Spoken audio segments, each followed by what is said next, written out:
O que vinha a ser preparado para ser lançado o livro, aliás são 2 livros que vão ser lançados, mas com eu tinha este título. Ora bem, não venham dizer que as pessoas não sabiam que não havia em preparação um título.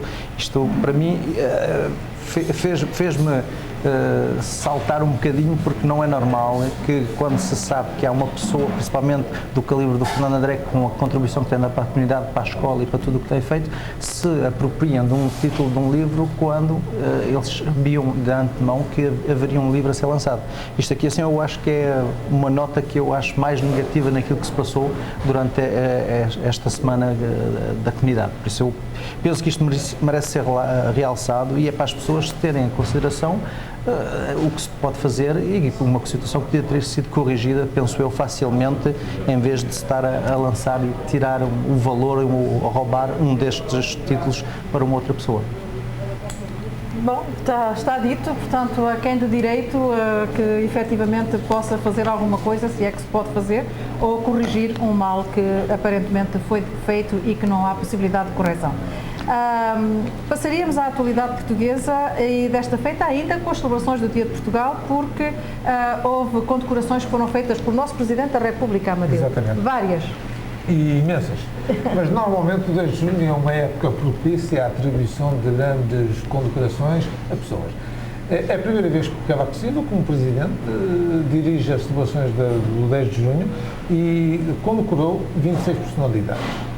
O que é estranho é de que dessas 26, 7 faziam parte da sua Comissão de Honra Eleitoral. É muito estranho que logo no primeiro ano, no passado mês de ele ter sido eleito, 7 das pessoas condecoradas, que são atribuídas comendas, emanam diretamente de uma Comissão de Honra. É evidente que já em Portugal se começa a questionar se no próximo ano serão 7 novamente, e se durante os 4 anos ou os 5 anos do mandato do Presidente ele vai acabar por condecorar todos os elementos da sua Comissão de Honra.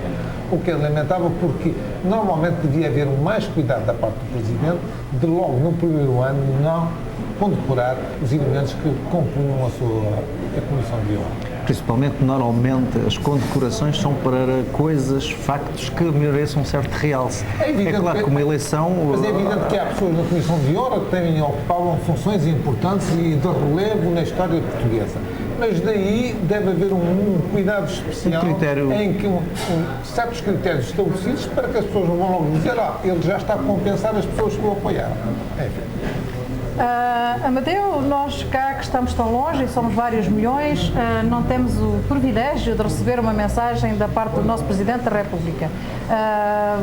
Neste momento, com a facilidade que há em enviar mensagens eletrónicas para tudo o que é pessoas, para tudo o que é organismos, seria talvez tempo de alertar... Seria, porque na história do 10 de junho, no pós-25 de Abril, já houve várias facetas que foram, digamos, julgadas.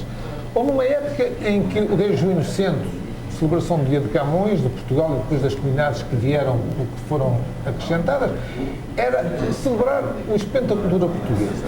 A poesia de Camões ficou célebre e então, agregado a isso, foi a cultura portuguesa. No dia 10 de junho, Portugal, aliás, convém mencionar de que as celebrações do Dia de Camões eram uma responsabilidade da Presidência da República.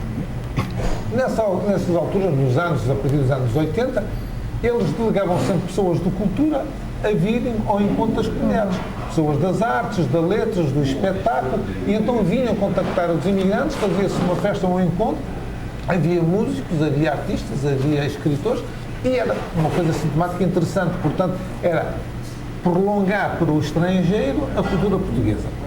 Nos últimos anos, isso começou no governo do Durão Barroso, deixaram de enviar pessoas do mundo da cultura, passaram a enviar políticos.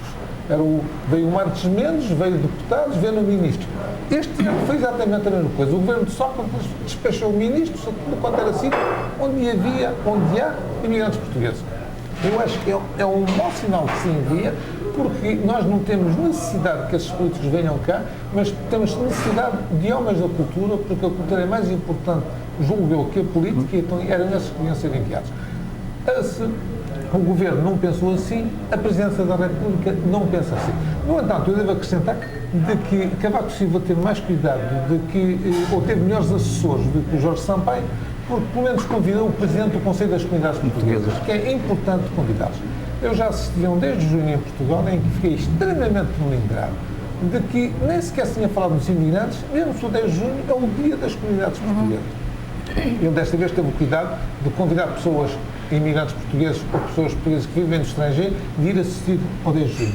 Já há mais um cuidado relativamente a isso.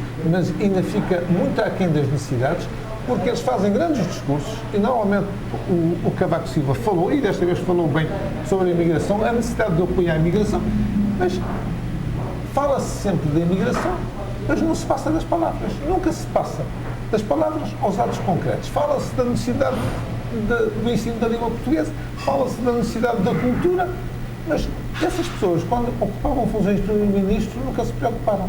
Eles só se ocupam quando estão em destaque, em posição de destaque, mas que não têm poder para decidir, seja o que for. E então nós continuamos a ser celebrados no mundo inteiro, com bonitos discursos, mas na realidade, além disso, pouco nada. Uma coisa que foi bem, que eu achei que foi a primeira vez, pelo menos nestes últimos que eu ouvi, que foi focado, foi realmente toda a parte da comunicação do Cavaco sobre as comunidades portuguesas, em que realçou isso. Para mim merece um ponto positivo. É claro que uma pessoa agora não está para dizer que está no bom caminho. Como diz o Amadeu, é uma realidade, porque se nós contarmos que entre 3 a 4 milhões de portugueses estão fora do estrangeiro, temos de fazer mais qualquer coisa do que isso. O que é importante é de que é o dia de Camões, de Portugal e das comunidades. E raramente se fazia alusão às comunidades. Exatamente. E aparece o Cavaco a fazer e nós ficamos satisfeitos, quando o dever deles era começar por aí. E nós sabemos que todas as tentativas que eles atualmente estão a fazer por causa justamente do ensino da língua portuguesa no estrangeiro, quer dizer, todos os apoios, aqueles que eles tentam fazer, não chega nem serve de nada, porque estão a enverdar por vias que nunca vão chegar a dar nenhuma oportunidade a ninguém. E nós temos, quer dizer, é evidentemente que é surpreendente o discurso do Cavaco, porque foi muito mais longe relativamente às comunidades imigrantes do que aquilo que se pensaria. E porque eu digo isso porque Manuel Aguiar não apoiou o Cavaco Silva na eleição para a presidência, porque não lhe reconhecia mérito, nem interesse, nem motivação relativamente às comunidades. É evidente que se nota que os assessores do Cavaco, e ele tem um assessor só para questões das comunidades, deve ter dito que convém falar das comunidades. Ele falou dos imigrantes e dos imigrantes em Portugal. É imigrantes fora e dos imigrantes em Portugal. Que é esse o dever deles. Vamos a ver se o discurso resolve alguma coisa, mas não tenho assim muitas esperanças. As palavras levam-as o vento. E foi assim, senhores espectadores, que chegámos ao nosso intervalo comercial. Voltaremos dentro de instantes. Em plena febre do Mundial de Futebol, portanto as equipas afrontam-se. No momento em que esta emissão vai para o ar, o nosso coração já balançou de contentamento ou de tristeza. No momento em que estamos a fazer a gravação, claro que o nosso Portugal ainda não jogou com Angola, que está previsto jogar, portanto, daqui a umas horas, mas ainda não é um facto consumado. Mas certo é que na próxima semana, em foco, o nosso coração estará contentíssimo ou tristíssimo, veremos bem, mas a febre continua, com ou sem Portugal. Pois, a febre continua. Para dizer francamente, até agora não estou nada entusiasmado com a qualidade do jogo que vi, mas isso são casos à parte. O futebol é tudo muito parecido. Antigamente havia grandes diferenças de estilo. A América do Sul, a Europa, outros países. Hoje, com as transmissões televisivas, todos os jogadores jogam da mesma maneira, todos os treinadores aplicam as mesmas estratégias e normalmente não há grandes surpresas. E há o ferrolho e depois há as